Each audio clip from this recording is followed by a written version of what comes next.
And we are live. Hello, friends. I, Sarah Rahaman Shaikh, project lead for the Story Project 14 by www.tellmeyourstory.biz, welcome you to the last episode of Echoes and Whispers series. It intends to explore various noises and conversations emerging from our internal and external hemispheres. Tell Me Your Story calls for submissions on the theme, inviting people to interpret it in their own creative ways. Registrations are also open for a host of workshops for new or aspiring authors. This evening or morning, depending on your respective time zones, I am extremely privileged to have with us today Dr. John Rieder, Kenny Biddle, Jijith Nadumuri Ravi, and Tlotlo Tsamaase. Please forgive me for pronouncing it wrong. Tonight we are going to discuss the fascinating intricacies about fiction on aliens, presence, and perceptions. Let me begin with introducing our first panelist of the discussion, Dr. John Rieder. Dr. John Rieder is an emeritus professor of English at the University of Hawaii at Manoa. He is the author of Colonialism and the Emergence of Science Fiction in 2008, Science Fiction and the Mass Cultural Genre System in 2017, and Speculative Epistemologies in 2021, as well as many essays on science fiction and other topics. He received the Science Fiction Research Association's Lifetime Achievement Award in 2019. Welcome, sir. We are immensely delighted to have you with us today. Thank you. I'm very happy to be here. Our second panelist of the session is Kenny Biddle. Kenny Biddle is the Chief Investigator for the Committee for Skeptical Inquiry and CSI Research Fellow. He routinely investigates various claims of the paranormal, including psychics, ghosts, monsters, UFO sightings, miracles, and more. His investigations are featured in Skeptical Inquirer and his video series, Ghosts in the Machine. He hosts a weekly live stream show, The Skeptical Helper, and workshops on how to investigate and solve mysteries. Welcome, sir. We are truly glad to have you with us today. Thank you very much. It's a pleasure to be here. Our third panelist is Jijith Nadumuri Ravi. Jijith Nadumuri Ravi is a former ISRO scientist who contributed to the Chandrayaan-1 mission and multiple GSLV launches. He is the author of our 4 books and the holder of 3 patents, currently part of various space tech networks, and appears in TV panel discussions focused on ISRO's launches like Chandrayaan-3, Aditya L1, Exposat, Ganganyaan pre-launch tests, and experimental launches. Participated in popular podcasts discussing about extraterrestrial life, space colonization, extraterrestrial mining, human habitation in space, and other interesting topics. Apart from space tech, the research extends to ancient Indian text and the futuristic technologies like AI and spatial computing. Welcome, sir. We are immensely pleased to have you with us today. Yeah, I'm very happy to be here with this August panelists. Thank you. Thank you, sir. Our fourth panelist is Tlotlo Tsamaase. Tlotlo Tsamaase is a Botswana author of Room City. She is Kane Prize finalist, Nomo award winner, and her novella The Silence of the Wilting Skin is a 2021 Lambda Literary Award finalist. Tlotlo has received support from the Rolex Mentor and Protege Arts Initiative. She has an MFA in creative writing from Chapman University. Welcome, ma'am. It is delightful to have you with us today. Thank you so much. It's lovely to meet everyone. Thank you, ma'am. I would now like to take the opportunity to proceed with the first common question of our panel discussion. The vastness of the universe suggests the potential possibility of the existence of extraterrestrial creatures known as aliens. Please share your personal beliefs regarding the existence of aliens and how do these beliefs influence your perspective on their portrayal in fiction and broader societal perception of extraterrestrial life. John, sir, you may begin first. Well, the universe is incomprehensibly large. And given that, it's a very good bet that there are life forms of all sorts scattered around the universe. How scattered, how close together is a different kind of question altogether. And the chances of a nearby star system having an Earth-like planet are not all that high. The chances of an Earth-like planet having life forms that resemble ours, maybe not really very high. We have no idea. The chances of communication with an extraterrestrial civilization seem to me to be close to zero.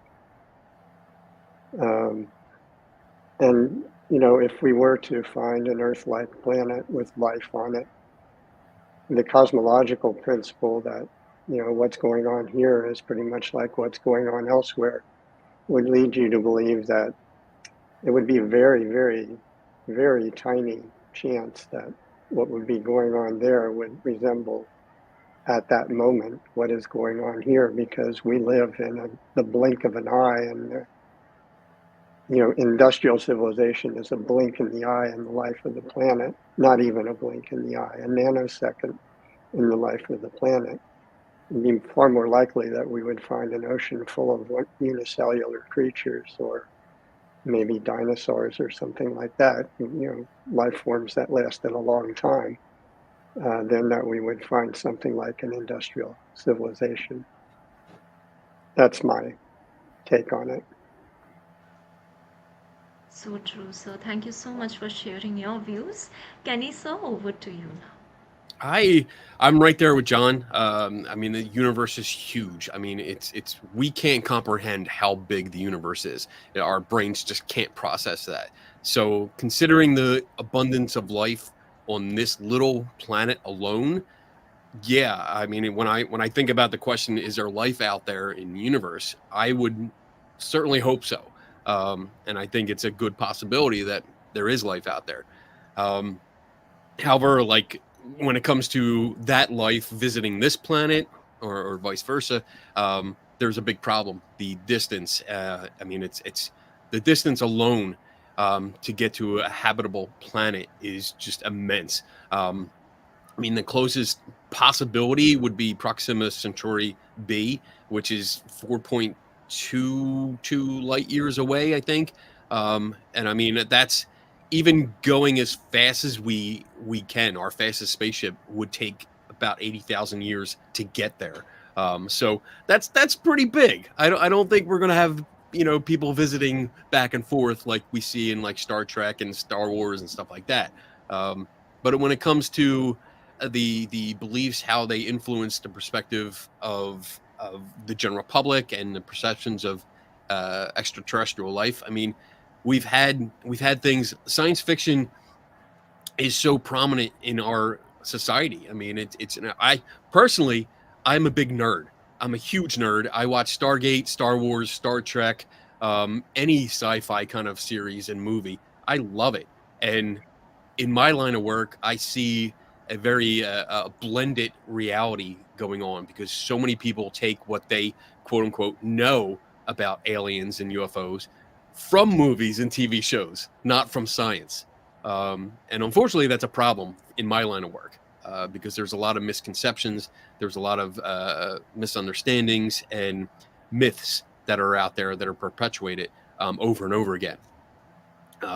So, I mean, it's that's pretty much my take. I mean, I do think, I hope that there's life out there, but I mean, I don't think I'll ever get to meet it or see it in my lifetime. So there you go. Yes, it's surreal, and we don't know any human for now will be able to ever meet aliens. Yeah, it's Or depressing, isn't maybe we it? will meet, who knows? It's a mystery. What if we have met but we don't know? hmm Uh, Jijith, sir, over to you now. Yeah, yes. So there was always a question that is in the scientific community. regarding what we call this phenomena, that is alien phenomena or extraterrestrial phenomena. And the scientific community is totally divided into two groups. Some saying that the probability is not good enough, and the other group saying yes, there is a kind of probability, mainly because of the vastness of the universe. Because what we see from at the small vantage point of Earth is very limited. And of course, we have a kind of a statistics about the observable universe with billions of galaxies, etc. But now we are also talking about the level of detail that we have. For example, we have a kind of high level detail on the terrestrial neighborhood, like our solar system with all the planets. But as we go beyond the solar system, then basically we are having point lights. That is, the other stars are just point lights, and then there are galaxies. They also become some point light. So the level of detail that we know is very limited. So then what we have as a part of the scientific community, what we focus is on the statistical information, statistical analysis, which does say that there are 300 million habitable planets, possible habitable planets in the Milky Way galaxy. That's our own galaxy alone, and that will translate to some 36 planets which can have life something similar to human life, the same kind of technological advancements, or even bigger than that. So currently it's all hangs on the statistics, which gives the numbers like 300 million habitable planets and minimum 36 planets which could be advanced or human-like civilization. So this all what we can tell based on statistics. So from a kind of binary question whether yes or no, I tend to say yes onto this question. Great, sir. Thank you so much. It was truly intriguing to know your thoughts. Tlotlo, ma'am, please, over to you. Hi, well, thank you for everyone's answer. Yeah, I agree with what John and Kenny said. The universe is so vast. There's so much that is undiscovered, so much that we don't know about it, and phenomena that has been occurring over centuries. Also, unfortunately, like Kenny mentioned, I'm probably one of the people who has learned a little bit about aliens from movies, and probably believe in the misconceptions, like he says. I think for me, what I find much more interesting is the supernatural things that occur on Earth, across different cultures, that kind of show that there are other beings who, in a way, whether it's beings or spirits, that exist in different realities. And for me, what I'm always concerned is how those realities function, what the logics of those realities are, and how they're able to actually influence our lives. Given that I also come from a culture where even people who have passed away, we still have, we're still in contact with them in a way, or they're still able to influence our current life and even our future. So those are the things I'm usually interested in terms of like alien and other spirits and things, in other realities. Thank you. So true, ma'am. Thank you so much for sharing your thoughts. Absolutely. So yeah, now I would like to begin with our Q&A segment to dive deeper into the alien sci-fi. The first question is for Dr. John Rieder. Sir, in relation to your fascinating paper on defining science fiction or not, genre theory, science fiction and history, what role does historical context play in shaping the depiction of aliens in science fiction? It would be wonderful if you share some examples of how historical events of societal fears have influenced these portrayals. Thank you.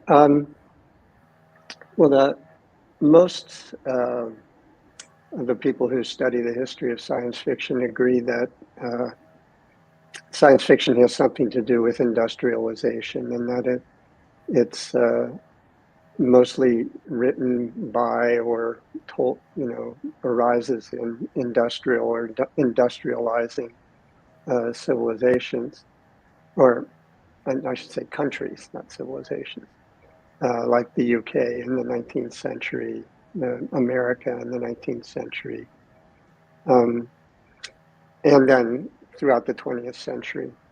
So what goes along with the rise of industrial societies is a large amount of resource extraction, like coal mining in the UK. And a lot of that resource extraction involves colonialism and imperialism and the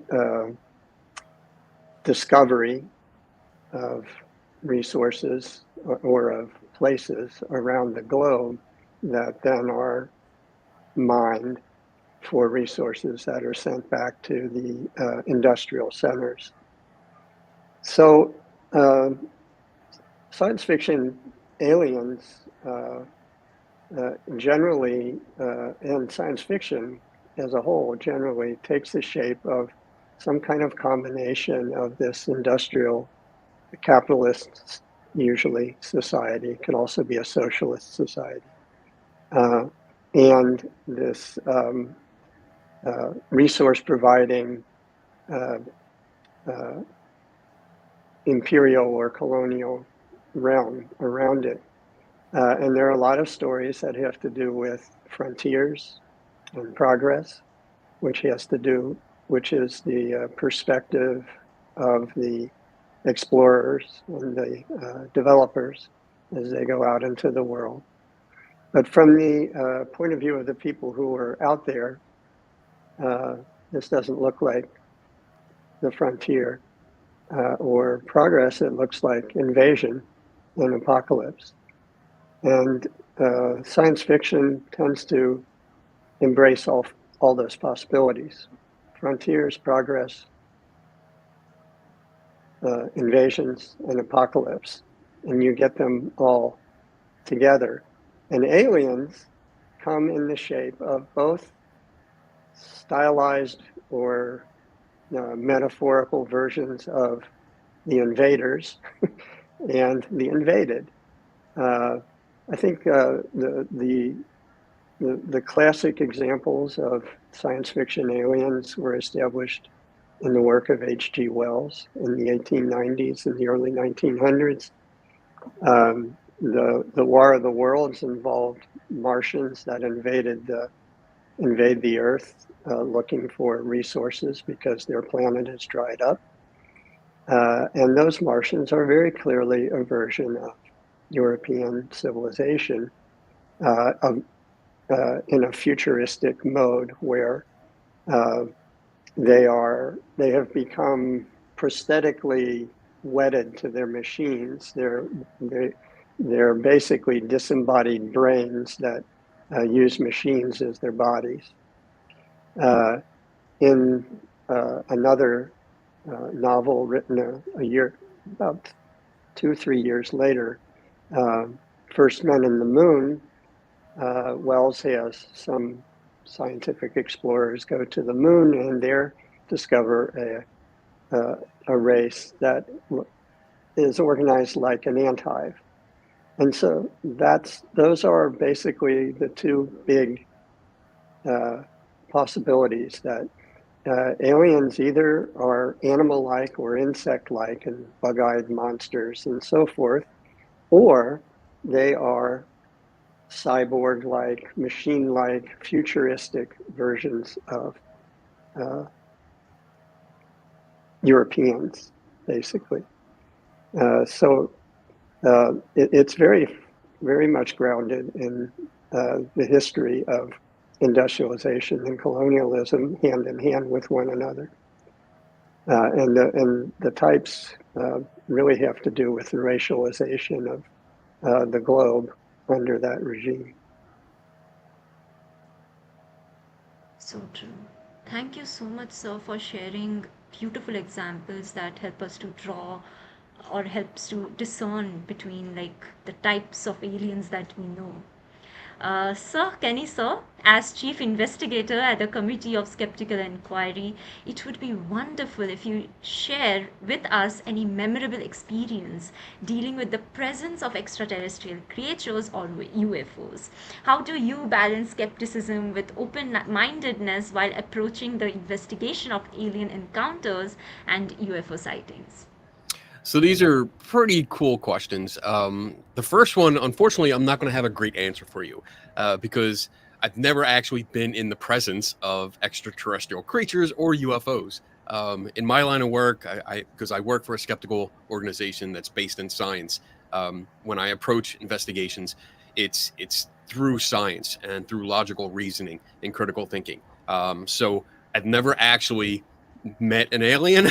I've never seen an actual UFO. When I do investigate, there is an explanation for all of them. Usually, if in cases where there's not an explanation, it is because there's a lack of information. Usually, and this is no lie. Here's a good example. I've been given a full sheet of paper, so like a full 8.5 by 11 printed photograph that was completely black except for a little white dot that was maybe like 4 or 5 pixels wide, and told, "Hey, that's a UFO." And that's it. That's all I had to go on. And I'm usually like, "That's great. You gave me a picture of a white dot on a black background. I have no idea what this could be, a speck of dust on your carpet. I can't tell the difference here." But I can comment more so on the investigation and skepticism with open mindedness. And for me, skepticism is about having doubts, and especially doubts about extraordinary claims. And we can really apply it to any kind of claims. I mean, skepticism is really a part of everyone's life, even if they don't recognize it as skepticism. Because if you have a doubt about something, you're being skeptical. That's the point of it. And also promotes scientific inquiry into extraordinary claims. And being open-minded means willingness to consider new ideas and opinions that are different from your own. And it doesn't mean you have to accept them. It just means you consider them. So you figure out, you test it, or you experiment, or you research it to figure out if this new information is valid or not. And if it is valid, then you incorporate it into your worldview. If it's not valid, then you discard it. Pretty much like any other things you would find out that would be false. And I mean, with this, my investigations are based on finding out what happened. So I'm not out to prove something wrong. I'm not out to prove something right. I'm out to prove what's going on. What is the cause of someone's claim? And the balance is achieved by just good investigation skills, honesty, and genuine curiosity. I follow the data. I follow the data to whatever conclusion it takes me. And that's how I balance skepticism, open-mindedness with people's claims or beliefs. And another thing to add is that it's when I do engage with people that have beliefs in aliens and UFOs, and usually very strong beliefs. I mean, I deal with fringe beliefs across the board: ghosts, haunted houses, aliens, religious miracles, monsters, and stuff like that. And I gotta say, UFO communities are probably the most intense when it comes to their beliefs. So I always tread lightly, being polite, being professional, but also being honest to myself. I'm straightforward. I don't sugarcoat something. I explain it how it is, and go from there. And usually that opens dialogue. That allows a conversation. It doesn't shut it down, because you have to be careful. There's a fine line between skepticism and cynicism, and I don't want to cross that line into cynicism, because once you do that, it's people that just dismiss things outright. They don't bother to look into it. They don't research it. They don't investigate it. It's just the armchair cynic that hears a claim and says, "No, that's just not true because I don't believe it." And that's just as bad as the true believers that believe everything just because they want to. So I hope that answered your question. And if not, feel free to follow up. You absolutely answered the question, and that's great. And yes, there are ethical considerations to think off, but at the same time, what is truth, so you have to even impart that. So yeah, thank you so much, sir. Right. You're welcome. uh, Jijith sir, given the advancement and findings from recent space missions, it would be wonderful if you share your insights about the significance of the habitable zone around stars, which could be most promising for the potential existence of life. What scientific evidence or observations support these possibilities, and why do these locations stand out as particularly intriguing? Yeah, yes. So yes, so when we say alien, so we it also includes, I mean, more precise terminology is extraterrestrials, which are like life forms outside the planet Earth. So from if you look at from that category, it's pure science, right? It's there is nothing like paranormal or anything like that. So um, as a planet in the planetology, the studies related to planets and stars, we have the concept of the habitable zones, which are like a band of space around a star, and you have some parameters like the kind of ambient temperature, the distance from the planet, I mean distance from the star. All these combined together, we define a kind of a zone around any star. So the stars can be a star like sun, that is a yellow kind of yellow star, and then there are red dwarfs, and then there are blue giants. So there are different species of stars, and each star have a kind of a habitable zone around it. And if there are planets happen to be orbiting the star in that habitable zone, then there is again a probability, a statistical probability of life originating in those planets.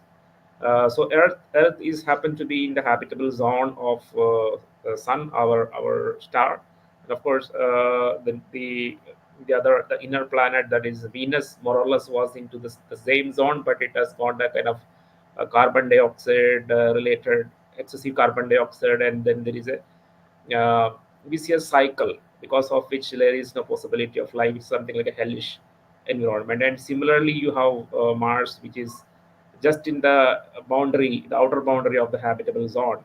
And there are in the very rarely there are temperatures which are like very similar to Earth, as hot as 16 degrees Celsius.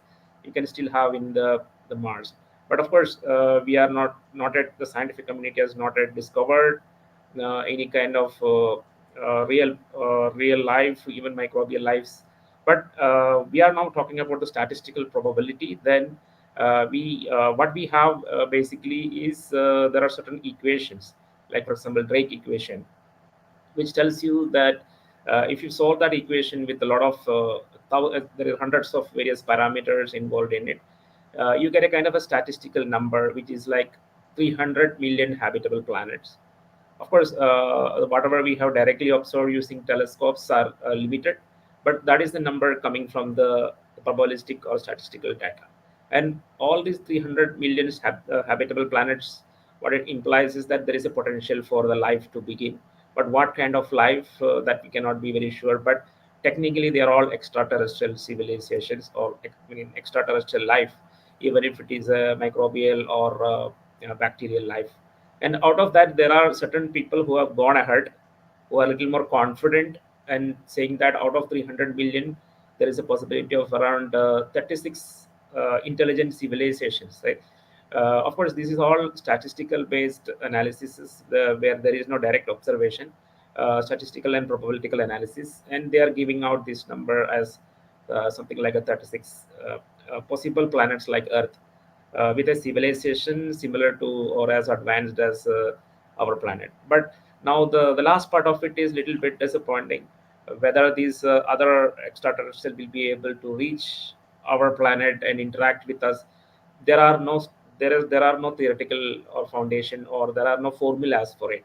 So the rest of the things is basically, as uh, Kenny said, it is basically on the kind of the realm of faith, where if you have certain observations, certain investigations, and whether it is a kind of hoax or it is a kind of real stuff, these are like a different expertise. Different people with different expertise has to work on it and find out whether it is really true or not. but as a kind of a cosmology oriented scientist, or planetologist, or that kind of field. I'm coming from that field. I can only talk about the statistical probability, and these are the real numbers or the real probabilities that we have currently. That is absolutely mind blowing. Thank you so much, sir, for imparting so many things today with our audience. Totlo, ma'am, in many of your stories, themes of identity and transformation are prevalent. How do you use the presence of aliens to explore these themes, and what message do you hope to convey to your readers? Right. Thank you so much for that question.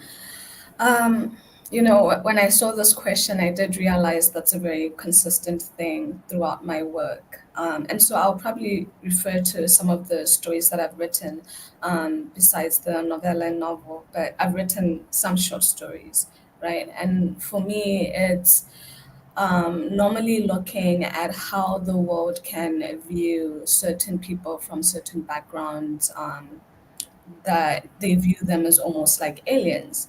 And by viewing them as aliens in our own world, um, I try and see how certain structures within our society, in a way, attacks the different parts of identity.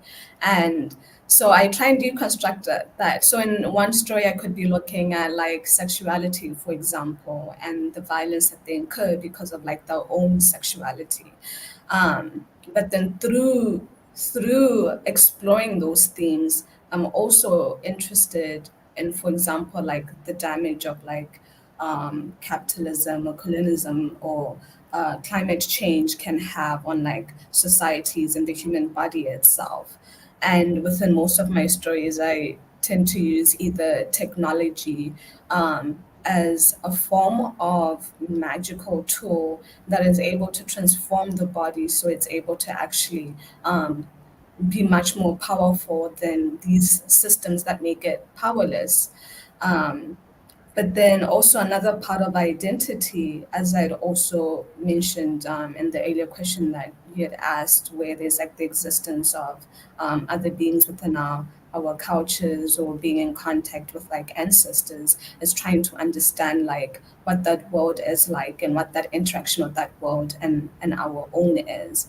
I think, for example, with The Silence of the Wilting Skin, it's set in an unnamed African city whereby this young character is visited by a deceased member of her family who's coming to predict a death, right? Is coming to predict a death in the family, but is visiting someone who is visiting the wrong person. And because they're visiting the wrong person now, it's almost like it's breaking the laws that are set within that society or within their myths and stuff. And it's just a chain reaction of stuff. Um, so one other part that I'm also interested in terms of like identity, there's a story that I wrote which was Dream Ports. And I find it interesting because John earlier had mentioned how, for example, other places in the world were like discovered and the resources were mined and they were sent to other places for development. Um, so within this story, you have this character who is living in an undeveloped world. And I think we've all seen like the commodification of like other cultures to profit basically like industries and establishments in first world countries. And we also see the realities of the people who are actually laboring for that profit and the destitute that they're in and the violence that they incur. So I try and explore that and see how the individual themselves is experiencing that because you're going through the perspective. So in one instance of that story, I try and see how technology itself can be used as a villain because you can't consider those people as villains who come into these undeveloped areas and they're using this technology to sort of like mine um, the cultures from the people. And this could come from the way that they cook, right? To take all those recipes and maybe give it to like the food industry and create like great food that definitely profit the establishments, whereas the people who actually create those things continue to suffer. So, in the sense of like how mining of those resources benefits other groups and it doesn't benefit the other ones.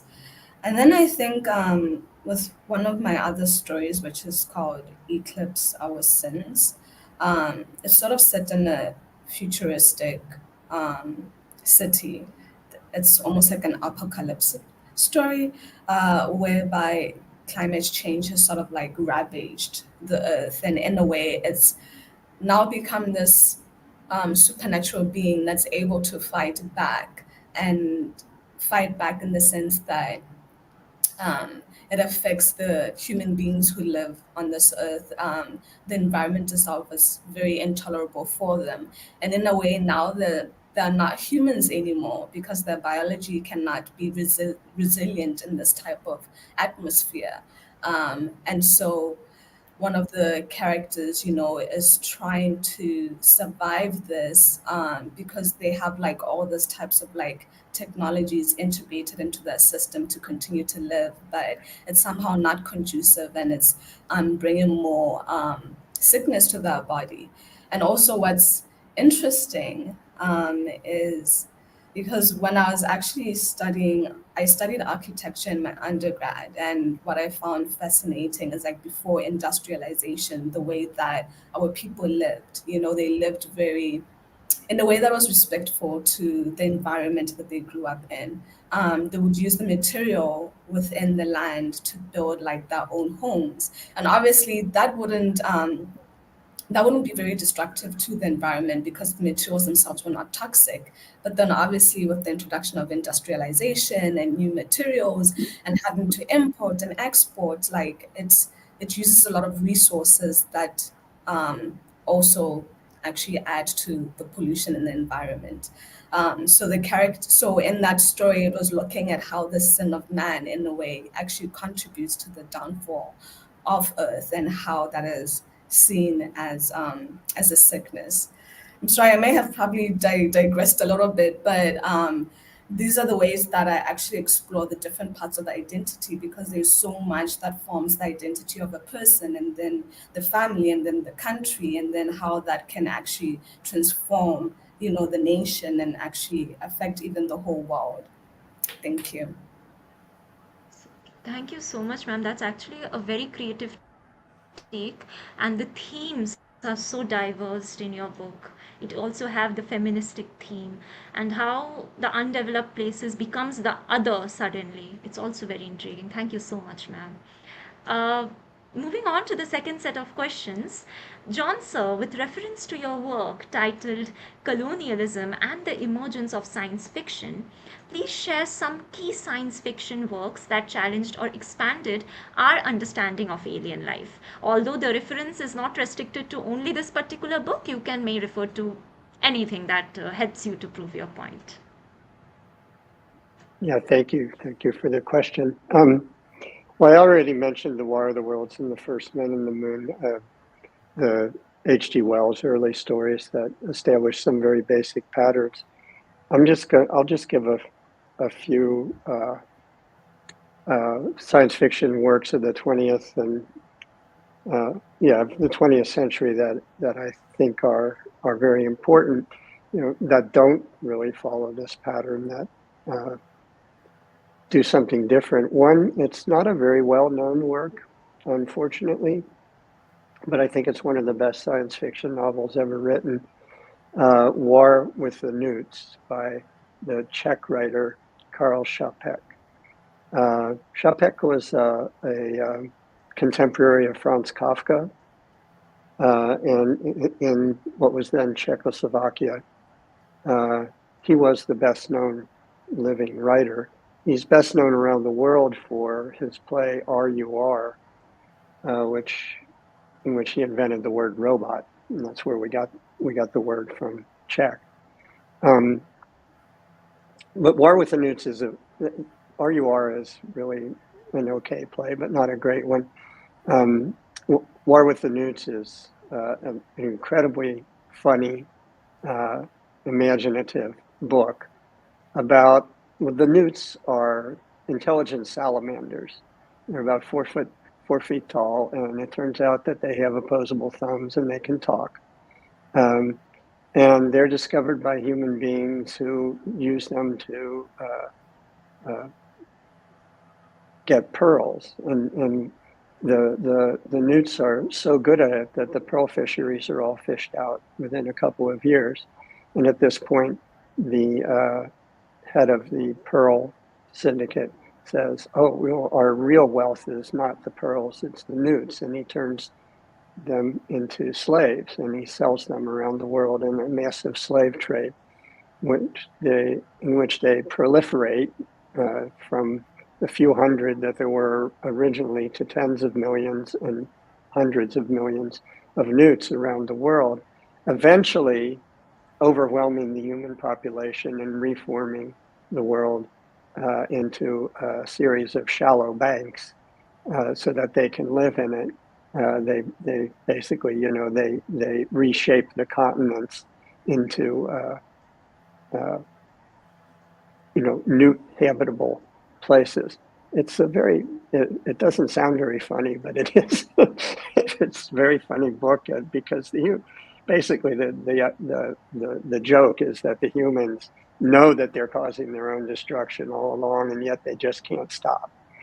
Because the newts make money for them. They just can't disconnect the idea of the self-destruction of their civilization from the glory of making more money. It's very prophetic.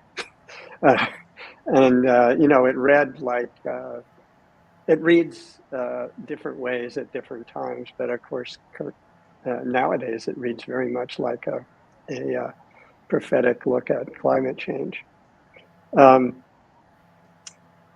of my other all-time favorites is the 1950s movie Invasion of the Body Snatchers, which people may be much more familiar with. There, the aliens are these pods, these vegetable pods that look like cabbage heads that float down from the outer space, and they duplicate people, and they substitute the pod person for the original person. So all these people, are suddenly taken over. They're exactly identical to what they were before, but their entire set of beliefs has been taken over. This read in the 1950s as an anti-communist movie, but I think, it really doesn't need to be read that way at all. That what's happening in it actually more closely resembles corporate takeovers of small towns than it does communist takeovers. But anyway, it's a great movie. It was remade later in the 80s, 90s. I'm not sure of the exact date, and set in San Francisco. But I much prefer the 50s version. For a more recent one, I would recommend this was made into a movie a few years ago, and the movie was called Arrival by Denis Villeneuve. But the story that it's based on by Ted Chiang is called Story of Your Life. And it's one of those film adaptations that's like about a 50% adaptation, because half of the book is unadaptable to the screen, and that half is really fantastically good. It's about an alien visit to the Earth. These aliens come for no discernible reason. They hang around for a while. They just they learn to speak human languages, but they also teach people their language. And it turns out that the woman, the first person narrator who learns to speak their language, finds her entire experience of time completely changed by the fact that she's speaking a different language, so that she knows what's going to happen in the future. the story is very much about the problem of free will and it's the absence of free will. The idea in the story is that the future is just as immutable and set and determined as the past, and that it's possible to go to turn around perception in such a way that one knows that one simply acts according to the script that's already written. But the story really is about this woman's child and her whole experience of the child growing up, of dealing with the child, and of the child dying in an accident in her early 20s.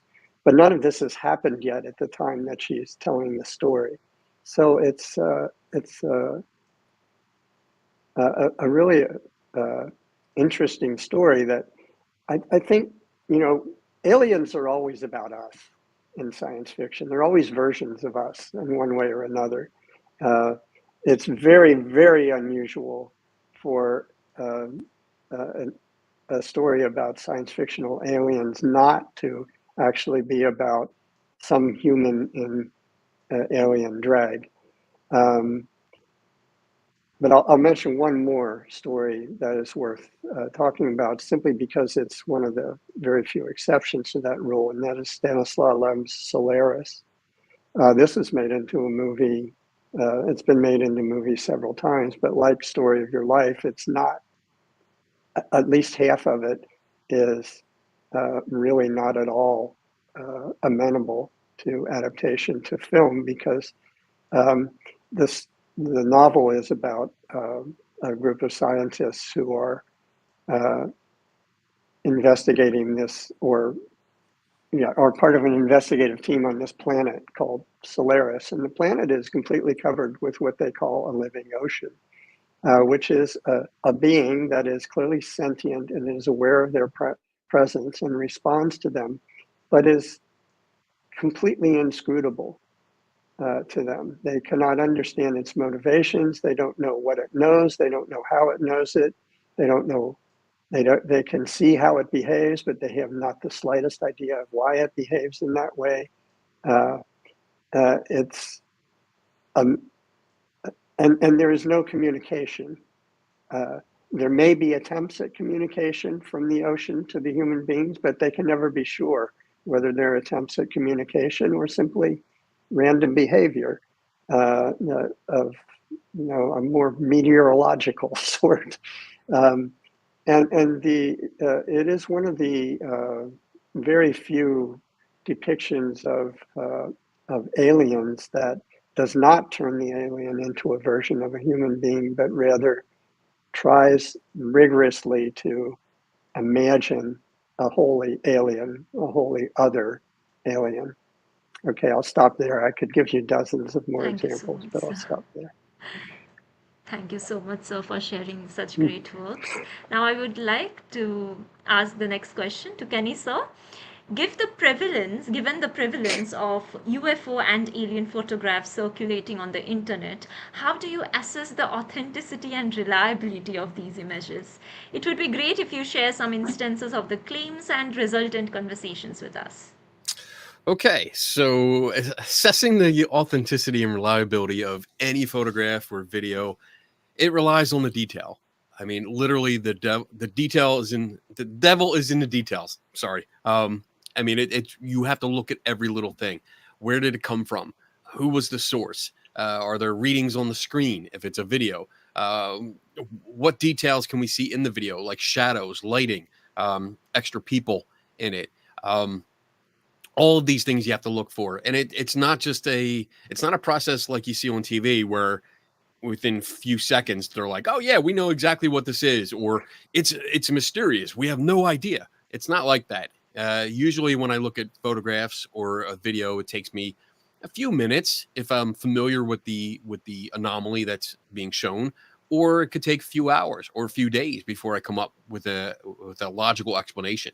But like a few examples are, like, one of the most famous videos out there when it comes to UFO sightings is the Tic Tac video. And that's really popular. And it shows a blob. It's from a naval aircraft. It shows a blob in the middle of the screen, which the camera is locked on. And it goes through a few minutes where the pilot is allegedly saying, stuff like, we don't know what this is, we're following it. But honestly, it's alleged to be a UFO encounter. We don't see the entire clip. And that's your first red flag. When we don't see the entire clip, we don't have the proper context of what's going on here. It's also introduced as official U.S. government video of a 2004 UFO encounter taken aboard a Navy fighter jet from the nuclear aircraft carrier USS Nimitz. However, it's not a confirmed UFO sighting. It's alleged that way. And when it was leaked, and I use the term leaked very loosely, and we have to always take that into account. When there's government leaked footage, it's not leaked. So it was released. Somebody just takes it and says, oh, you know what? We're going to say it's leaked because that gets more traction. That gets more attention on social media. And with this, like, one of the good questions is, what's the source? Who leaked it?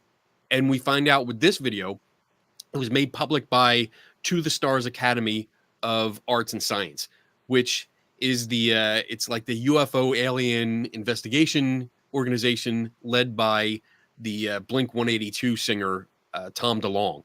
And it's an entertainment company.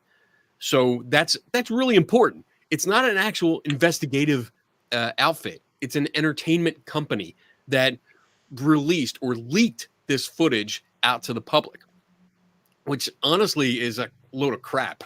I mean, that just gets attention. That gets your clickbait going. And when we look at the video itself, we can see that there's all kinds of readings on screen because it's coming from a naval aircraft, which has all of the environmental readings, zoom, the aircraft speed, altitude, tilt of the camera. It's got a lot of stuff on there. And when we start looking at it, we see that there's things that, like, for example, there's always the claim that it zooms off screen. Like it does incredible speeds, bursts of speed. But when we watch the video and we pay attention to the settings, we realize that every burst of speed, per se, is accompanied by a change in the zoom level. So it goes from a regular view to 2 times zoom. And once it does that, it actually loses lock on the target. And when it loses lock, the target goes off screen because it's no longer locked on that target. So that's why it goes off screen. It's not because of a boost of speed or anything like that. And then when we look at other things like altitude and tilt, we can tell that the camera is moving around. And when the camera moves, it looks like the object is moving at incredible speeds and incredible aerial maneuvers that we didn't think it could do. But it's really not. It's a product of the camera. Another example that I can give you is there was a recent video taken from an aircraft. It was a plane that was landing in LaGuardia Airport in New York. And a passenger was taking video out the window. And all of a sudden, within I think it was only 5 frames of the film, this black cylinder-shaped object goes past the plane. And I mean, they're in their air. You can see the city below. It's in the air. It's close to the aircraft. And it was billed as, hey, this is a UFO. We don't know what this is. It's probably this strange alien craft. So I teamed up with another investigator who is well known in the skeptical side of UFO investigations. His name is Mick West. And we got together. We found the exact plane, the exact route that it was taken, because we found the flight. So we knew how large the plane was, what the wingspan was. We knew the speed of the aircraft at the exact time that the incident took place. And we were able to calculate the size of the object outside the window, which happened to be about 3 feet long, which is a little bit too small for an alien spaceship, unless we're talking about really little tiny aliens, which we're not. And the more we looked at it, the more we were able to analyze the video and figure out that it was most likely a balloon. That's all it was. It was a helium balloon, and it had gotten loose, and the plane zipped by it so fast that it looked like the object was moving rather than the plane. But these are examples of how we look at videos, how we look at pictures, and try to analyze it. It really takes time. We look at all the details and really try to figure out what's going on, because we don't want to promote fear. We don't want to promote just random belief. We want to present the facts, and that's what we do. So I hope that answered your question, and I'll stop there. Yes, sir. Thank you so much for explaining it so like beautifully. It was humorous. And yeah, it is all about camera tricks, it seems. Uh, Thank you, sir. Jijith, sir, mythology across cultures are full of gods, goddesses, angels, fairies, apsaras, and such characters who are celestial residents. Do you think there is overlap between the mythical belief systems and scientific evidences regarding the aliens? Yeah, it's a kind of a very interesting question, because one of the aspect of the extraterrestrial or alien phenomena is to look into the past and understand if anything of these kind of things are found in the ancient literature. And I happen to be a scientist from the background, and I also have written 4 books, mostly on the ancient texts. That is one of them on the Rig Veda, and one 2 epics of India, the Ramayana and Mahabharata. And the second book become it's being the largest book from the ancient world. It is in 2 volumes. So there are total 4 books that I have published. So when I look at this information, I was able to look at the direct Sanskrit slokas, in the actual the verses which are actually there in the ancient text, and analyze that. So yes, so this kind of questions were asked to me by my readers. Do you see any of the paranormal activity or extraterrestrial activities in the ancient texts? So of course, the Rig Veda, which is a kind of like oldest literature of the humanity, if we can say, it's a collection of 1028 poems, which we call suktas or hymns. It doesn't indicate any kind of anything something similar to extraterrestrial. Of course, it is basically about divinity. So there are certain aspects of the divine, which is like the divine person. Indra is coming from the sky and reaching the ground, and then take part in a ritual, Soma ritual, and returns back. But we cannot distinguish whether it is a kind of religious imagination, or whether it is actually inspired by a kind of extraterrestrial presence or paranormal activity. So I am also like very much skeptical, like Kenny has mentioned, not to confirm or not to assert it as the paranormal angle or the extraterrestrial angle as 100% true. So I, in my books, what I have did is I give alternate possibilities. So one of, while leaving one of the possibility being some kind of actual experience of some kind of extraterrestrial activity, I leave the possibility that there are alternate explanations. So most of the questions that I'm asked is about 2 or 3 items that you can see in the epics, the itihasas. So one is about the Vimana. So Vimana is something like a flying vehicle that is mentioned in both Ramayana and the Mahabharata. So they are, that is equivalent to the UFO that we talk these days. So when I look at it, for example, in the Valmiki Ramayana, where there is a mention about the Vimana, I see there are multiple like definitions to the term. So one term, one meaning of the Vimana is nothing but a structure, building structure. Like so that term is still used. For example, the temples in India, the tall structure of the temple in India is called a Vimana. So that is one of the meaning of it. And of course there is another meaning in which it is used, which is about the flying vehicles. But again, here I cannot 100% confirm that it is something like a UFO, because it's something like a correspondence that we make from our current literature, because current 21st century literature is completely filled up with UFOs. So we may tend to think that this flying vehicle that is mentioned in the epic is something like a UFO. The kind of counter arguments I have is that sometimes it is mentioned as a chariot. There is horses are mentioned as driving or pulling the vimana. So definitely doesn't look like a UFO, right? You don't require a horse for pulling a UFO. So that is an alternate or counter explanation. And then, of course, in the Mahabharata, the last third book which I have written, which is the second epic, which is the largest, and it have 2 volumes. Here again, I have seen flying vehicles. So there, because in the this Ramayana book, the first epic, I have provided all the alternate explanations, like for it being some other thing. There's something like a chariot, which is normally traveling along the road, imagined by the poet as flying in the sky. It is a normal imagination.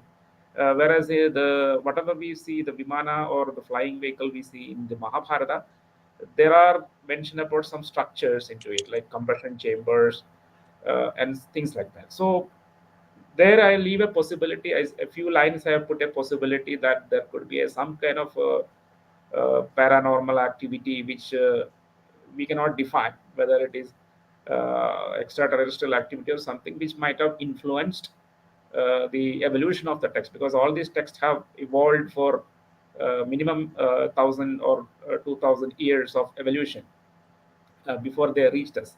So while it is being evolved from its original, the core of the epics, which are authored by the contemporary poets who have seen some of the activities themselves, and they have created these epics, but it has been continuously edited to something like as late as 1,500 years ago. It is edited and then committed to writing. So in that long history of evolution, there might be some activity which was captivating the attention of the poets who might have added into it. But again, I have given alternate possibilities. So what I have basically done is that, of course, there is a kind of phenomena that you see in the ancient literature, but it has got multiple explanation, and a kind of explanation which is related to aliens or extraterrestrial can be considered as one among the many explanations. So that is the commitment I can make. And there are also mentioned about weapons, and very strangely, some of the weapons which is called divyastras have some the kind of attributes of that is similar to a nuclear weapon or a fusion weapon. No, they say once you released it, then the entire country is destroyed, charred into dust. So these kind of descriptions are mentioned. So one question that we get is how the poet imagines this. So is there any realistic basis for imagination of the poet? Because I have no doubt that these are imaginations, because there are exaggerations, poetic exaggeration, etc. is there. But what is the basis of that imagination? So today, science fiction writers write things based on some technology that is existing. So, is there anything similar? Like maybe, for example, the case of flying chariot, the actual chariot is the reason. There is an actual chariot, so you imagine flying chariot. So, similarly, for weapons of mass destruction, if the poet is able to imagine a weapon of mass destruction, something like 2000 BC or 1500 BC, that is 4000 or 3500 years ago. Now, is there anything there which the poet thinks some kind of basis for it? Even assuming there is an exaggeration, is there any basis? That is a question I have put in the book. I have not answered it, but of course, I'm just like, because I'm in a statistical, my position is statistical or probabilistic in nature regarding the extraterrestrial. So I don't have any expertise in actually going into the sites and examine whether this is true or false. And I see there are so much of huge amount of information now. In after ChatGPT has been released, you see all kinds of images. So even if I decide to go into the field and understand whether it is true or false, that become even more difficult nowadays. So I don't venture into it. So I'll remain myself in the probabilistical and statistical definitions and throw these questions. So that's my position on this. Thank you so much, sir. And yes, this is so true. Um, yeah, thank you so much, sir. Tlotlo ma'am, Womb City tackles feminist themes head on. How do you use the concept of aliens or alien environments as metaphors for exploring issues of gender and oppression in your work? How motherhood and womb plays an important role in the relationship with extraterrestrial being? Right, thank you so much for that question. So I'll try and describe a little bit about what Womb City is about by also tackling that question. Womb City is set in futuristic Botswana, where the technology is very much advanced and the government has found a way to achieve immortality um, in a sense. So the citizens in the country, their consciousness is able to be transferred from one body to another body, um, but they are only limited to like 200 and something years in each lifetime before the consciousness is transferred to a waiting list. And then they have to wait until there's like a body available. And this can take 10 years or 15 years or even longer. And looking at that system, I was trying to explore how people who are privileged are able to sort of able to cheat the system in a way, and then people who are underprivileged, how that system does not favor them.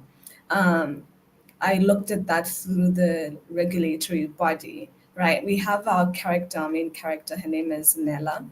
I believe this is her third lifespan, right? But she has a body that had previously committed a crime.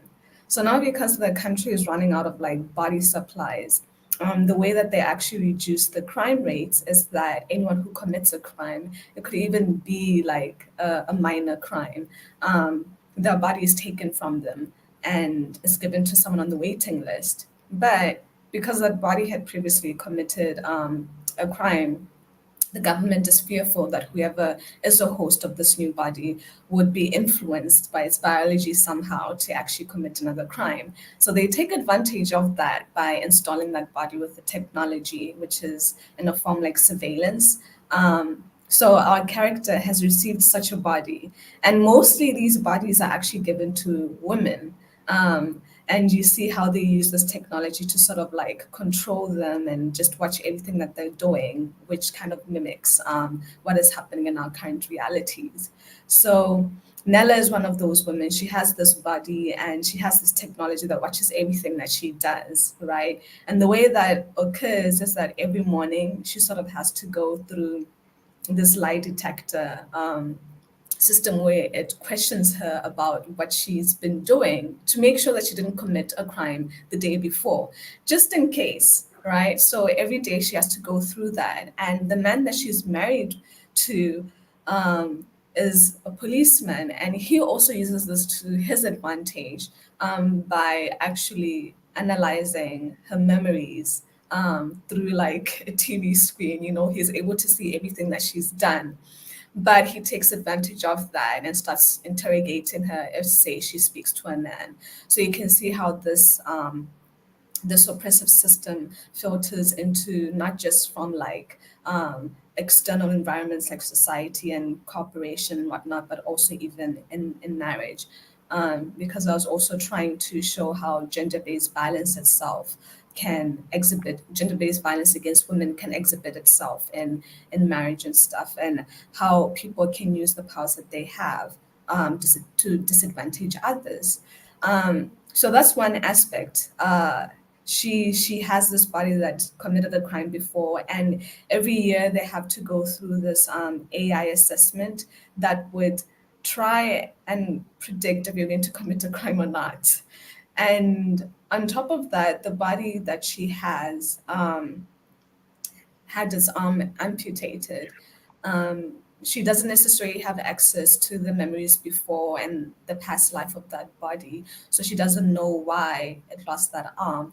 And so it comes into the disability terrain to show how people who have disabilities are disadvantaged by the world, how they have to adjust to move around the world rather than the world trying to accommodate their disability. And so this body that she has is considered of a low value. And on top of that, she's been trying to have a child with her husband. And she feels like she has gotten the worst body ever because she keeps on going through miscarriages. So then I was trying to explore how reproductive technology and like science fiction can help women who are unable to have children. But also there's some, there are women who feel like just because they have a womb, it doesn't necessarily mean that they should carry a baby to term. And I remember I was actually watching these videos where some women realize that they do actually have a choice. They don't have to have a kid if they don't want to. So she realizes that when her and her husband are going to use this reproductive technology to have a kid, it would carry the kid to term. It's called like a womb incubator. And she realizes like, wow, so I just get to live my life. I don't really have to carry the child, be pregnant, and then go through the tortures of like childbirth. Which is something that I was interested in exploring, the nuance of like what it means to be a woman and wanting to be a mother. Um, I don't know if I've covered everything. And I think the other aspect in terms of like looking at the oppressive system of this technology of like body hopping was looking at how even class systems factor into that, because those who are of a higher class, they're able to have more privilege. They don't have to get onto a waiting system. So she gets to interact with these families who are very wealthy and get the best bodies, and they continue to commit crimes. But because they have money and they have like they're connected to powerful people in the city and the government, they're able to actually walk away scot-free. And she's a person who didn't commit a crime, but because she's in a body that committed a crime, she's facing all this lack of privilege because of that.